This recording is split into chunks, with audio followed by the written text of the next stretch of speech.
साथियों नमस्कार, मैं राजेश शर्मा और 7 डे न्यूज में आपका स्वागत है। आज 7 डे न्यूज के मंच पर ठाकुर संजय सिंह सोम हैं। आप चूंकि किसान भी हैं और सामाजिक कार्यकर्ता भी हैं, तो आप लगातार बहुत सारे सामाजिक इश्यू पर बात भी करते हैं और क्या चल रहा है देश दुनिया में इस पर बात करते हैं। लेकिन आज हम इनसे बात करेंगे, सिर्फ परिवार के मसले बात करेंगे कि परिवार में एक दो ऐसा भी था कि जब 2000 रुपए होते थे, जब 2000 वेतन होता था, तो तब भी पर्याप्त मात्रा में परिवार चल सकता था। और आज स्थिति कैसी है कि आज अगर हमारे पास 20,000 रुपए की आय है हर महीने, तो 20,000 में कैसे परिवार चला रहे हैं। हम किसी मुद्दे की बात नहीं करेंगे, हम सिर्फ अपने घर के मुद्दे की बात करेंगे। और आज ठाकुर साहब से पूछेंगे कि जो परिवार में आय है, तो कितनी आय है और कितना आप बचा लेते हो, कितना आपका खर्चा है।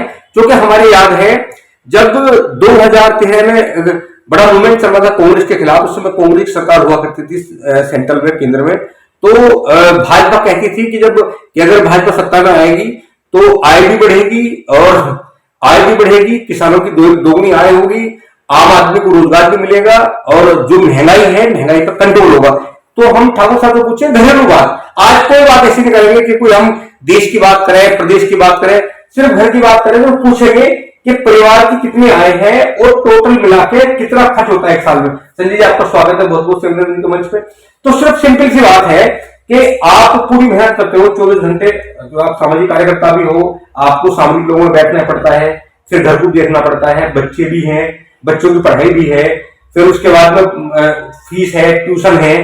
तो कितना आप एक महीने में कितने लगभग आय हो जाती है पूरी मेहनत करने के बाद में, क्योंकि आप मध्यम परिवार से हैं, और कितना बचा लेते हैं। देखिए शर्मा जी, आपने जो मुद्दा उठाया है ना, ये जन जन का मुद्दा है। महंगाई पे बात करना बहुत जरूरी है। जहां तक आय की बात है, अब आय तो आप कितना भी कमा लीजिए, आप अपने खर्चे पूरे नहीं कर सकते। शिक्षा इतनी महंगी हो गई है। सरकार कहती है कि चिकित्सा और शिक्षा तो फ्री है प्रदेश में। देश कहाँ फ्री है? दवाइयाँ कितनी महंगी हो गई, डॉक्टर की फीस कहाँ से कहाँ पहुंच गई। जीएसटी का आपने क्या दर किया हुआ है, पेट्रोल डीजल के क्या दाम है, सब्जियां कितनी महंगी है, दाल कितनी महंगी है, और किसान की फसल का क्या रेट है। जब 300 रुपये क्विंटल गन्ना होता था, तब 30 रुपया किलो चीनी बिकती थी। अब 360 रुपये क्विंटल गन्ना जाता है और चीनी 50 रुपये किलो का भाव छूने जा रही है। जी जी। तो अगर हम 300 बनाम 30 की तुलना करें जी, तो 50 जी, तो जब 300 रुपये किलो गन्ना बिकता था, 300 क्विंटल, तो उससे बनी हुई चीनी 30 रुपये किलो बिका करती थी।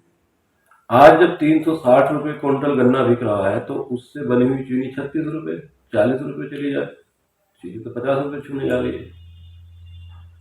तो जो पूंजीपति है, जो किसान का माल लेकर माल तैयार करके बेच रहा है, उसका माल तो महंगा बिक रहा है, लेकिन किसान का माल तो नहीं महंगा बिक रहा।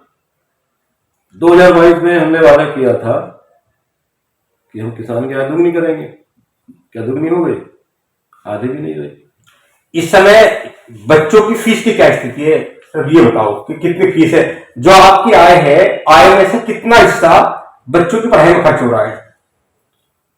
आप अपने बच्चों को पढ़ाने की सोच नहीं सकते अच्छे स्कूलों में। आप ट्यूशन के पढ़ाने की तो आप भूल जाइए, खुद पढ़ाना पड़ेगा बच्चों को। जैसे मैं अपने बच्चों को ट्यूशन नहीं पढ़ा पाता हूँ, तो मैं खुद पढ़ाता हूँ। और मुझे लगता है कि हर माता पिता को कोशिश करनी चाहिए कि अपने बच्चों को खुद ही पढ़ा लें। पहली बात तो उसको पता रहेगा कि बच्चा स्कूल में पढ़ के क्या आया है, फिर उसका कुछ पैसा बचेगा, वो अपने बच्चों पे ध्यान भी दे पाएगा। बच्चों को ट्यूशन पढ़ाएंगे भूल जाइए। और स्कूल की फीस की बात तो आप छोड़ दीजिए, जैसी बिल्डिंग है, जैसी सुविधा है, वैसी फीस है। कॉर्पोरेट हो गया स्कूल। नहीं तो जो सरकारी स्कूल है उसमें क्यों नहीं पढ़ा पाते? वहां तो टीचर भी सब हाई क्वालिफाइड है। कहाँ है सरकारी स्कूल? पिछले 30 साल पहले मेरठ में कितने सरकारी स्कूल थे, इंटर कॉलेज कितने थे, और आज कितने हैं? 30 साल में दुनिया आबादी हुई, क्या दुगने सरकारी स्कूल हो गए? कैसे पढ़ाएं हम सरकारी स्कूल में? भाई आप अपने बच्चे को सरकारी स्कूल भेजेंगे तो आपके निवास स्थान से 5, 10, 15 किलोमीटर दूर होगा ना, आप नहीं भेज पाएंगे। महंगाई की स्थिति क्या है? महंगाई की मैं कह रहा हूँ, आदमी कह रहा महंगाई कहाँ से कहाँ पहुंच गई। मुझे सिर्फ ये बताओ, मैं जानना चाहता हूँ कि आपके परिवार की आय कितनी है और खर्च कितना है, कितना बचा लेते हो? देखिए आय तो मैं नहीं बता पाऊंगा, क्योंकि बहुत सारी चीजें हैं, टेक्निकल इश्यू आ जाता है फिर। खर्च कितना होता है? आपको अगर एक महीने में कितना खर्च होता है परिवार में? जितनी मेरी आय है, मैं महीने के आखिर तक आते आते 1 रुपया मेरी जेब में नहीं बचता है, और मेरी आय ठीक ठाक है।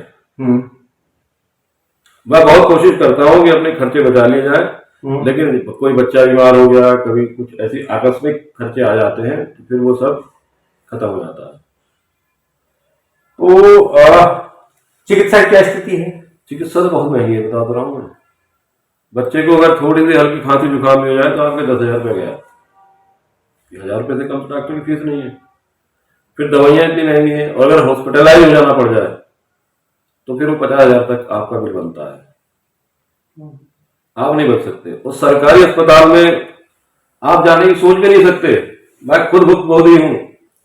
मैं गया, 3 बच्चे हैं, तीनों बच्चों की डिलीवरी का मैंने सरकारी अस्पताल में प्रयास किया कराने का, लेकिन वहां की एक बच्चा मेरा पैदा हुआ जब यहाँ पर समाजवादी सरकार थी, बाकी 2 बच्चे मेरे पैदा हुए जब यहाँ भारतीय जनता पार्टी की सरकार थी, लेकिन कोई परिवर्तन नहीं था, कोई जरा सा परिवर्तन नहीं है। नरक वाली स्थिति है वहां। जो लेबर रूम होता है, मेडिकल कॉलेज का लेबर रूम जाके देख लीजिए, आप 2 मिनट खड़े नहीं रह पाएंगे वहां। आप नहीं खड़े रह पाएंगे वहां पर, जितनी नर्क की स्थिति वहां पे है। वहां औरतें लेटी रहती हैं, खुला रहता है एकदम, नग्न अवस्था में कराती हुई औरतें वहां लेटी हुई होती है, कोई भी घुस के देख लो। मैंने वो भी देखा हुआ, क्योंकि मैं भर्ती कराया था, वो निकालना पड़ा। आप नहीं करा सकते। तो क्या वजह है? महंगाई, क्या पॉपुलेशन बढ़ रही है इसलिए महंगाई तो कंट्रोल नहीं हो पा रही? देश तो आगे बढ़ रहा है। बताते तो हैं कि हम 3 ट्रिलियन वाली स्थिति में आ गए हैं, देश आगे बढ़ रहा है। पॉपुलेशन का बढ़ने से महंगाई से कोई संबंध है तो फिर चीन का उदाहरण हमारे सामने है। नहीं, अब तो भारत चीन से आगे चला गया ना। अब तो पॉपुलेशन में दुनिया में सबसे नंबर 1 देश भारत हो गया। लेकिन जब नंबर 1 नहीं था, जब चीन नंबर 1 था, तब तो चीन आय में भी बड़ा था हमसे, उत्पादन क्षमता भी उनकी ज्यादा थी। हम उत्पादन तो कुछ कर नहीं रहे हैं। नहीं, अब तो लगातार कहते हैं सरकार में बैठे लोग कि देश का मान सम्मान पूरी दुनिया में बहुत ज्यादा बढ़ा है। अब बहुत ज्यादा बढ़ गया, पहले नहीं था देश का मान सम्मान। अभी ट्रम्प देश पावरफुल हो गया हमारा।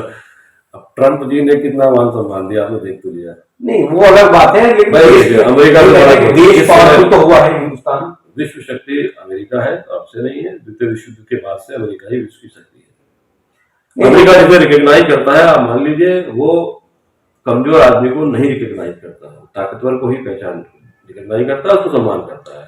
चीन के साथ जा रहे हैं ना, चीन के यहाँ ट्रम्प कह दिया ना, राष्ट्रपति बनने के बाद चीन जा रहे हैं। भारत के साथ इस तरह व्यवहार क्यों है? क्योंकि वो जानते हैं कि यहाँ की वस्तुस्थिति वो परिचित है। नहीं, मैं फिर वही आ रहा हूँ पीछे। जब इस देश में 3 तरह की कैटेगरी है, एक उच्च कैटेगरी मानी गई, एक मध्यम मानी गई, एक निम्न मानी गई। तो ये जो मध्यम वर्ग है, जिसको लेकर सरकार ये आरोप लगते हैं कि सरकार या तो उच्च की बात करती है या निम्न श्रेणी की बात करती है।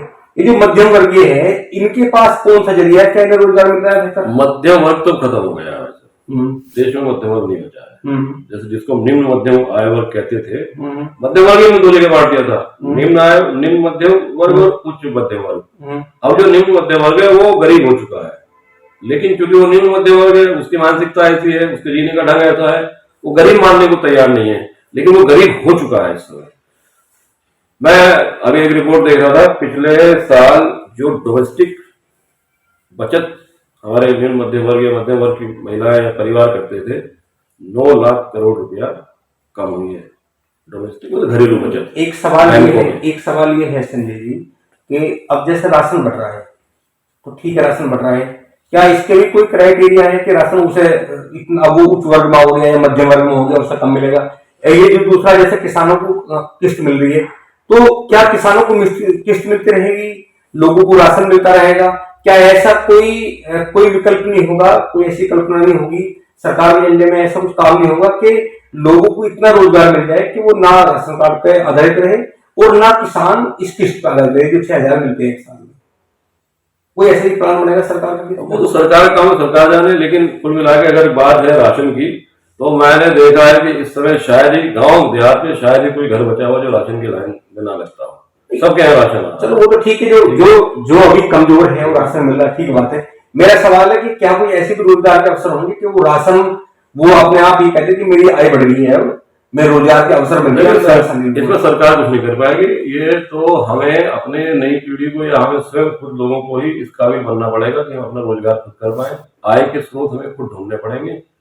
सरकार तो नौकरी नहीं देगी आपको, ये आप मान लीजिए। आप तो बीजेपी के कट्टर वोटर हैं, आप तो बीजेपी कट्टर वोटर हैं, तो आप ऐसे कैसे कह दोगे कि भाई आय के स्रोत करना तो काम खुद ही पड़ेगा, करना तो खुद ही पड़ेगा, ऐसा तो है नहीं। पर जो सरकारें लगातार जो रोजगार की बात करती हैं कि हम रोजगार देंगे, तो फिर वो कौन से रोजगार है? पिछली सरकारें के नाकारापन की वजह से भाजपा के पक्ष में यहाँ की आम जनता ने वोट किया। उसमें हम भी थे, तमाम लोग थे, लेकिन हम लोग थोड़ा मुखर होकर काम करते हैं, थोड़ा सा अपने साथ अन्य लोगों को भी प्रभावित कर अपने समर्थक के रूप में उनको वोट डराने का भी काम करते हैं। लेकिन 10 साल का समय बहुत होता है। वो गुलाम तो है नहीं किसी पार्टी के, नाम पदाधिकारी है, नाम कार्यकर्ता है किसी भी पार्टी के। हम तो आम जनता है।